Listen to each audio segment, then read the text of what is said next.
Morning, everybody. Thank you for joining us. We'll begin with chapter 16, verse 28. Chapter 16, verse 28. The man comes, Hashem tells Moshe about the man, Moshe tells the Jewish people about the man, and one of the instructions regarding the man is on Shabbos, you don't go out to collect the man.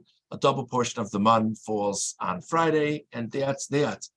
And indeed, in verse 27, Vayihi bayom hashviyi, and it was on the seventh day, Shabbos, Yatsu min ha'am lilkot. There were people who went out to collect the man, v'lo matzo, and they didn't find any man, because that's what God said was going to be. And now is the reaction to the fact that people directly disobeyed the directive regarding the man. Verse 28, Vayomer Hashem el Moshe, Hashem said to Moshe, Ad ana me'antem lishmor mitzvosai v'sorosai. Until what point will you refuse to, you plural, will you refuse to observe my commandments and my Torahs? Verse 29, Ru'u ki Hashem nasan lochem haShabbos. See, God gave you this concept of Shabbos. Okay, nosein lochem bayom hashishi lechem yomoyim. That's why God gave you a double portion on Friday. Nobody should be going out to collect man on the seventh day. The one thing that really stands out in this pasuk is, why is God telling Moshe, why are you refusing to observe my mitzvos? Moshe is not refusing to observe the mitzvos. Some of the individuals among the people are refusing to observe the mitzvos. So for the same price, why couldn't Hashem have said, why are they refusing to observe the mitzvos? Why did he say you? So let's start with Rashi. Rashi on pasuk Chavches. Ad ana me'antem mashal had yotu bahadi hutza lucky karva aydeh rishoim miskan and haksherim. This is life. This is the way it works. When there's a group of people and people in the group, some people in the group do something bad, the whole group is held accountable. That's just life. So that's how he's explaining. That's what means why God says, why are you refusing? Moshe really isn't refusing to observe God's mitzvahs, but he's part of a group that people in the group are. That's what Rashi says. But let's look at the Sforno. Sforno on pasuk Chavches. Ad ana me'antem lishmor. Hine achet b'shmira nasa bein kolchem. The lack of appropriate observance of God's command is something that's relevant to all of them. Ki ata afal pi shelo yatsa imoem lilkot. Moshe, you didn't go out with them to gather the man, of course, on Shabbos, but go ramta sheyetzu. You caused them to go out. Why? Shelo limadata osam hilcho Shabbos v'inyan. You didn't give them an appreciation for Shabbos. You didn't explain to them the different laws of Shabbos. Rak omarta sheishes yamim tilkatuhu v'lo shivas yamim.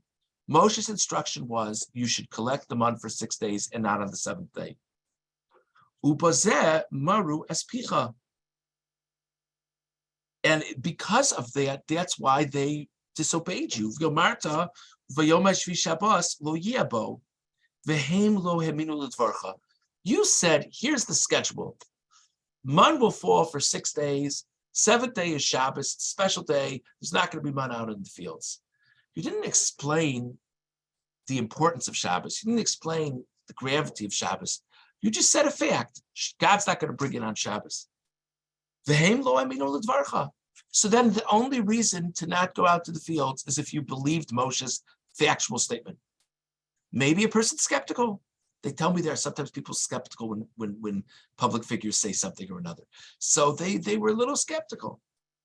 Avaloli maratem mitzvosai shebechlal malacha tiyeh lekitas haman shechayev balokate mishum toleish v'avasa b'shus l'shushi mechlal hamalacha was gamkein. You didn't explain to them there's a concept of prohibited activities on Shabbos, and there's 2 or 3 violations that come from gathering the man.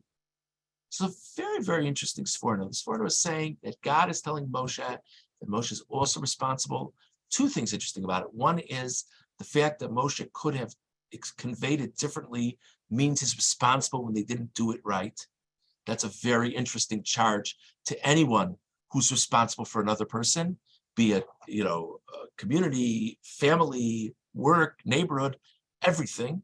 It's a fascinating thing to think about.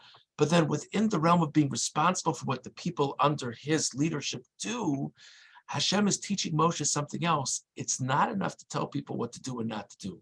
You need to explain it to them. They need to understand. They need to appreciate the import. And because of both of those reasons, as Forno says, God is holding Moshe responsible for what happened with a few individuals. Very interesting thing to think about. Okay, we're going to go on to chapter 17, verse 3.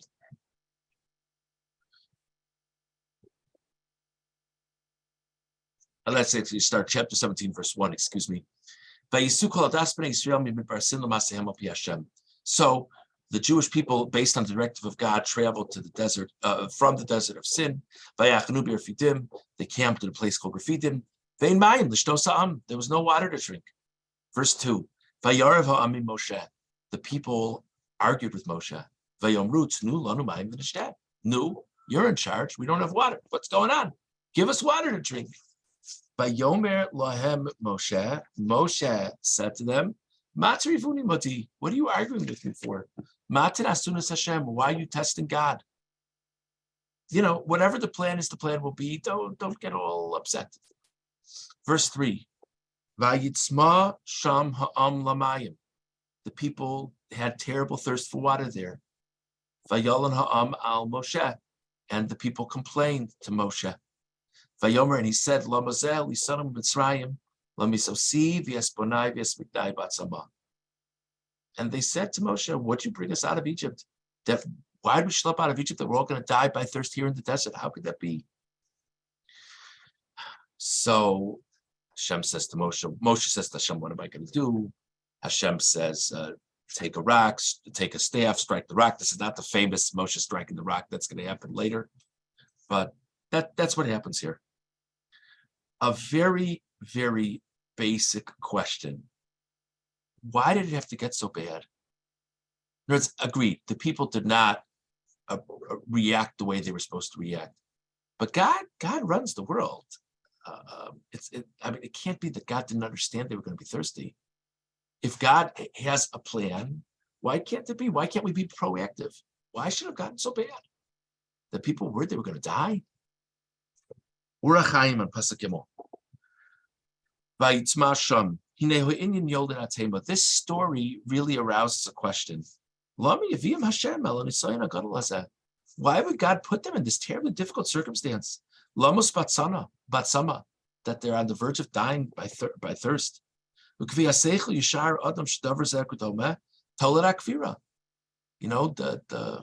It feels like God is tempting people to no longer believe in Him. I don't think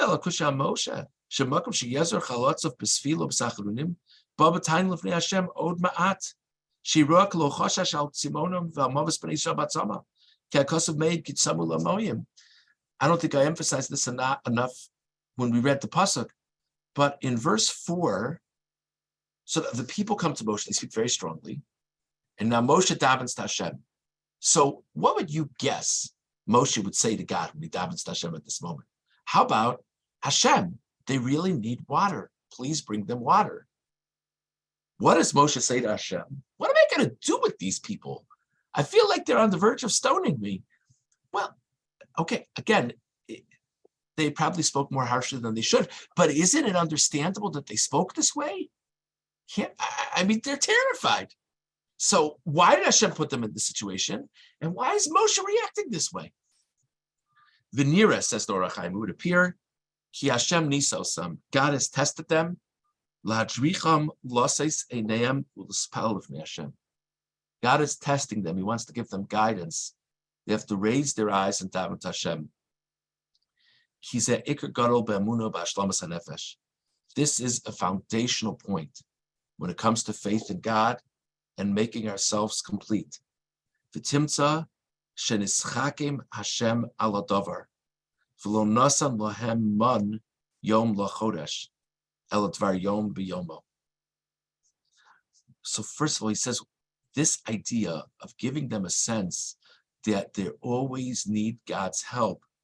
He says that's why the man came daily and not monthly. Wouldn't it have been easier? There's a pickup once a month, and then you just put it. The man is clearly miraculous anyway. Let them go out to the field, let them get the man, they'll put it in the corner of their tents, and it will renew as it needs to, or preserve as it needs to. What's this whole thing about having to collect it daily? Or Chaim says, because this is part of God training them to understand that everything in their life is from him. So that when they have needs, they need to beseech him for help. Umodia Kasov, ki b'makom she'yitzaku la'Hashem, hayim merivin in Moshe. So what they should have done at this moment, this is God helping them exercise this muscle. It was supposed to be they would get to a point where they knew they needed water and they couldn't figure out where they were going to get it from.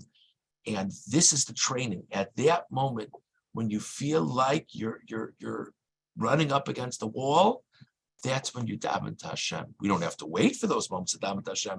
But when you are in distress, of course you daven to Hashem. Hashem specifically created that situation for them. This helps them exercise this muscle. And unfortunately, they failed this test because their reaction at this point of great distress was, what's going on? And that's why God brought the circumstance. Unfortunately, they didn't react the way God wanted them to.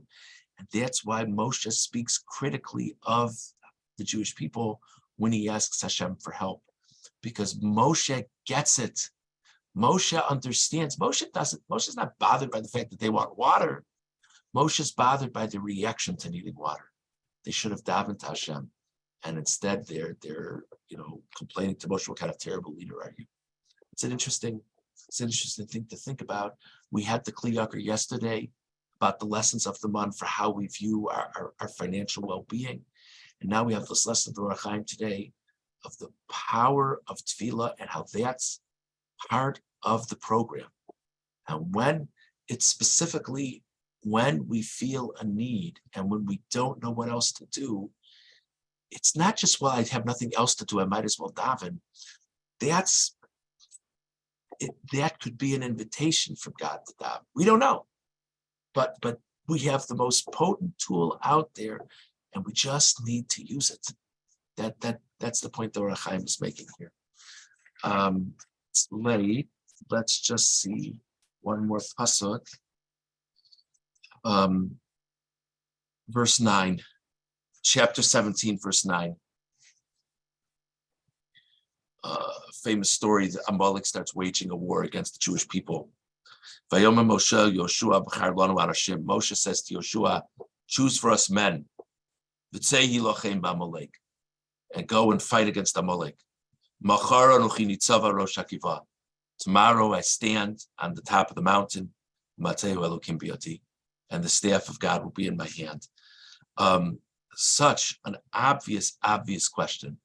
If the Jewish people need to go to war, and Moshe wants to find the person who will lead them in war, wouldn't it make sense that Moshe lead them in war?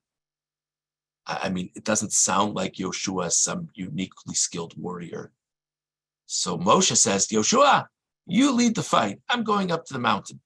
What's Moshe doing on the mountain? So I'm sure many of you know a perspective here, but I just want to see it inside the Ramban. Ramban on Pasuk Test, we're going to jump right to this point of the Ramban, which is about 10 lines in.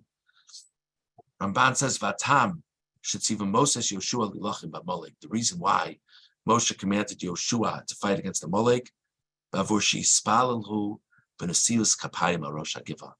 It's because Moshe needs to daven, extending his hands at the top of the mountain for Allah Sham, and he goes up there. Kidei Shigira es Yisrael Hanilchamim.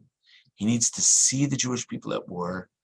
V'yasim Eino Aleim L'Tova, and he needs to be inspired by them. His love of them, it inspires him to daven better for them. It's like the flip of Bilam needing to see them when he curses them. V'gam heim yiru oso, hores kap of Hashemayma, umarbe betfila. Let him see them, and that inspires him to daven for them in a certain way, and let them every now and then see him as they're fighting, clearly impassioned in prayer, v'yivtechubo, that they should have faith in him, v'yosifu ometz ukvura, and that will give them more strength and more confidence that God will answer the prayers of Moshe. So Moshe, as the spiritual leader of the people, needs to be davening. That's the most powerful thing he can do. They need to have fighters too. And Yoshua as a leader too. Yoshua will lead the fight. Yoshua's merits, Yoshua will lead the fight. But the most important role for the spiritual leader is to daven. And he has to be thinking of them and seeing them as he's davening. And if they see him davening, that will give them strength as well. We discussed this morning, Rashi and Sforno, very different ideas as to what the fault of Moshe was, or if there was fault of Moshe regarding the fact that the people went out to collect the man on Shabbos. We discussed the Orach Chaim regarding why would God make it that they had terrible thirst in the first place. And we discussed the Ramban regarding why Moshe is the one on top of the mountain.